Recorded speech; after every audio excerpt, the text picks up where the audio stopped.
is the media and entertainment responsible for perpetuating a rape culture? Yeah, I think the media is responsible for perpetuating a rape culture. And, you know, I mean, it's profitable for the people at the top who run the rape culture, you know, who run it, and, you know, they profit from it, and to say otherwise would be a big fat lie. But so, you know, they don't want any kind of power shifted away from the way they have it set up.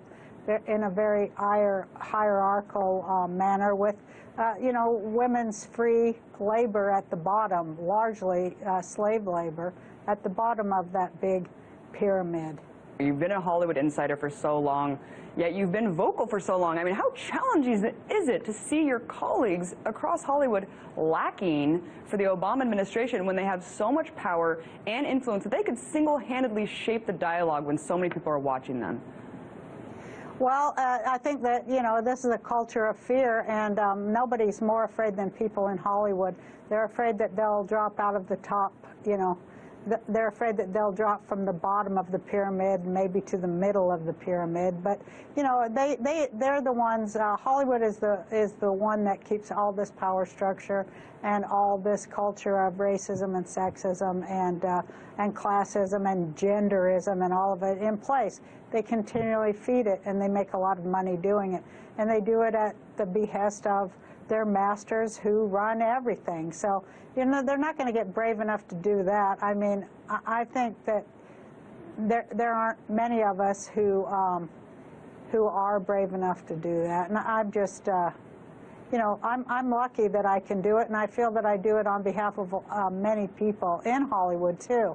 I go to Hollywood parties, or, you know, occasionally I go to Oscar parties and things like that, and people, big stars, people will grab me by the arm and take me aside and say, "I just want to thank you for the things you say." And it blows my mind, but that's the culture. It's a culture of fear, for sure.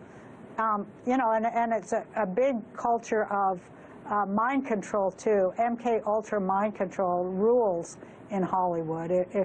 If you don't know, Google that and look into it.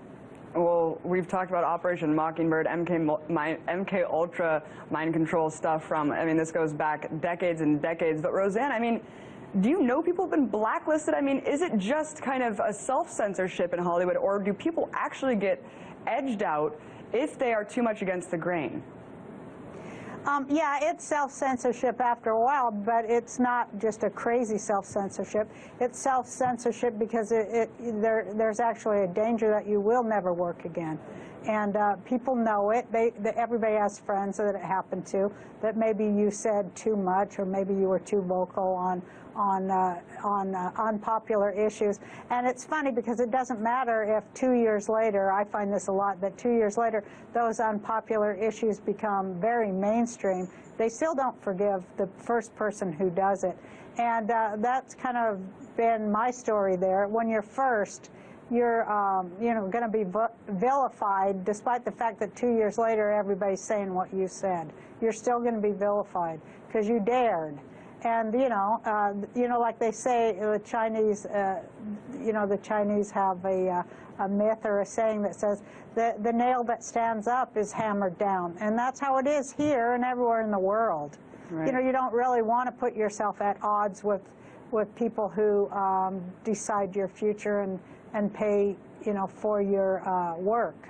But sometimes you have to. And I was very lucky that I had a successful show that made me a lot of money, and so that I can do that. And I feel that I owe that to the people I came from, to say those things that maybe they can't say because they're afraid they'll be fired, or they're afraid even that they'll be put in jail or whatever. I'm going to do it, because why not? Roseanne, I tell people that everything we do every day is political. I mean, every action we take is a vote, essentially. Any more words of advice you can give to people who are watching this and saying, you know, there's nothing that can be done and we don't have a voice? Well, I'd say that's not true. There's so much that can be done, and don't stop now, because we've put a crack in it, and now the light will get in. So don't stop now, whatever you do. Don't stop. And you know, they talk about Occupy Wall Street and this and that and the other, but you know, it needs a reboot, like everything having to do with resisting a country being owned by banksters and both parties of its government being owned by banksters. There's no way we can turn our back or quiet down now. It'll only get worse. And so now's the time to amp it up. And for Occupy Wall Street and all these vehicles and venues of resistance, it's time to come together. And I have, my theory is that it's sexism that really beat all those things down. Because in every single thing that is not led by women these days, it's going to fail, because women are tired of listening to men. You know, as a class, not as a sex, but as a class, we're just tired of failed policies of males that continually put everything in conflict, and then so there can be a winner and a loser.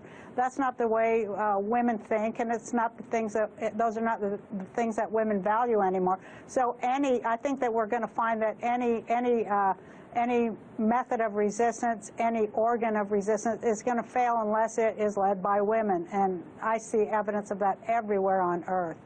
And, you know, it's going to come to America, too, and it is coming. And so I just give everybody a heads up to take a look at that and see if I'm not right. Yeah, Roseanne, and I thank you for being one of those powerful women leaders that we can look up to and follow the words that you're saying, which is the spirit of dissent's alive and well, and we need to keep pushing back against this system. Thank you so much, Roseanne Barr, actress and comedian.